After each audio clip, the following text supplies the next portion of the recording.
We know that Google is tracking us. We agree to it when we set up our phones.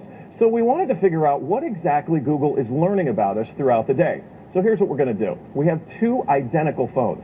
The only difference between these two phones is this one is in airplane mode. Both of the phones lack a SIM card, and they haven't been set up to access any Wi-Fi networks. So for all intents and purposes, these phones have no connection to a data network. We're going to keep them with us throughout the day. And while I travel around DC, we're going to figure out just what Google is finding out about me. Our first stop, Sim's convenience store, just outside our Fox Bureau, for a quick coffee. From there, we took a walk to the Capitol and took a quick walk around the Senate office buildings, and then decided to hop in a car and head around town. Hello. We're going to the Children's Hospital, please.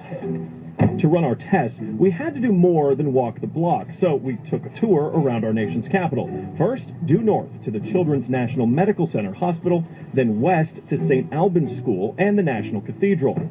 Our tour around town was a 14-mile journey that lasted more than an hour. The entire time, the phones had no access to the internet. Oh my goodness. Not a Wi-Fi connection and not any cellular data service. It almost seemed quaint to assume that Google wouldn't even be able to collect data on me. Let's head back to the Bureau, my friend. Oh, that church is beautiful. Google's business model is simple. Collect data on its users and then use that data to sell targeted ads. It's a business model called surveillance capitalism. But does that critical data collection work even when your phones aren't connected?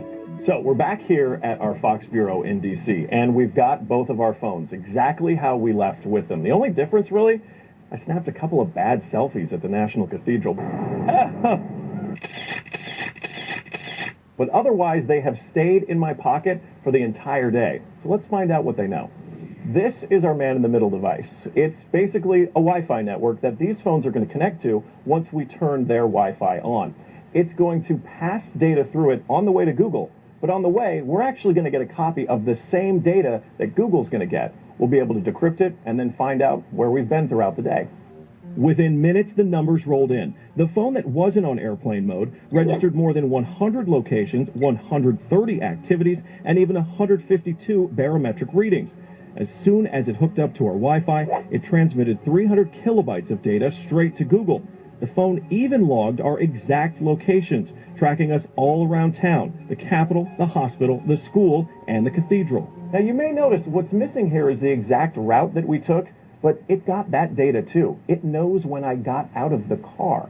The metadata has a time log down to the very second, tracking everything when they think that you're walking, riding, and yes, even getting out of the car. Okay, so you're thinking, this isn't a big deal, I'll just put my phone in airplane mode. Yeah, we thought of that too. This is the other phone that we had with us that no SIM card also remained in airplane mode the entire time.